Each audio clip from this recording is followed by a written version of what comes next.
Assalamualaikum warahmatullahi wabarakatuh. Perkenalkan, nama saya Safal dengan NIM S1S1200048.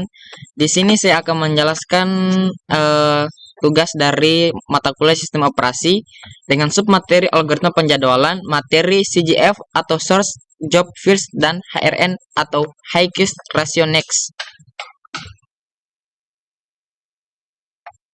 Algoritma penjadwalan proses. Penjadwalan berkaitan dengan permasalahan memutuskan proses mana yang akan dilaksanakan dalam suatu sistem. Proses yang belum mendapat jatah alokasi dari CPU akan mengganti di ready QUE. Algoritma penjadwalan berfungsi untuk menentukan proses manakah yang ada di ready QUE yang akan dieksekusi oleh CPU. Apa itu CJF atau Shortest Job First? Penjadwalan ini mengasumsikan waktu berjalannya proses sampai selesai telah diketahui sebelumnya. Mekanismenya adalah menjadwalkan proses dengan waktu jalan terpendek lebih dulu sampai selesai, sehingga memberikan efisiensi yang tinggi dan turnaround time rendah dan penjadwalan tak berprioritas.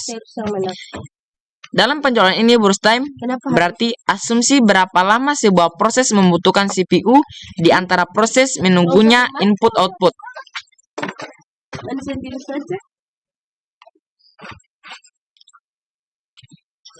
Untuk kelebihan dari CJF, karena CJF selalu memperhatikan rata-rata waktu respon terkecil, maka sangat baik untuk proses interaktif. Untuk kekurangannya, dari CJF ini, masalah yang muncul adalah tidak mengetahui ukuran job saat job masuk. Nah, untuk mengetahui ukuran job adalah dengan membuat estimasi berdasarkan kelakuan sebelumnya. Prosesnya tidak dating bersamaan, sehingga penempatannya harus dinamis. Contoh soal. Ada 4 buah proses yang datang berurutan, yaitu P1 dengan arrival time pada 0,0 milisekund dan burst time 7 milisekund. Untuk P2 dengan arrival time pada 2,0 milisekund dan burst time-nya 4, milisekund. P3 dengan arrival time pada 4,0 milisekund dan burst time-nya 1 milisekund. Untuk P4 dengan arrival time pada 5 milisekund dan burst time-nya 4 milisekund. Hitunglah waiting time rata-rata dan turnaround time dari keempat proses tersebut dengan menggunakan algoritma CJF. Nah, untuk menentukannya yaitu average waiting time rata-rata untuk ketiga proses tersebut adalah sebesar 0 ditambah 6 ditambah 3 ditambah 7 dibagi 4 sama dengan 4 milisekund. Kemudian average waiting time rata-rata untuk ketiga proses tersebut adalah sebesar 9 tambah 1 tambah 0 tambah 2 dibagi 4 sama dengan 3 milisekund.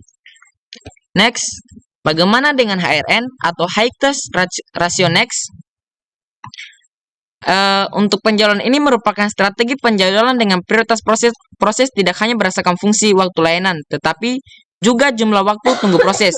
Begitu proses mendapatkan jatah proses berjalan sampai selesai. Penjadwalan HRN merupakan non-primitif dan berprioritas dinamis. Bagaimana dengan proses penjadwalannya? Penjadwalan ini juga untuk mengkoreksi kelemahan CJF. HRN adalah strategi penjadwalan non-primitif dengan prioritas proses tidak hanya merupakan fungsi dari waktu layanan, tapi juga jumlah waktu tunggu proses.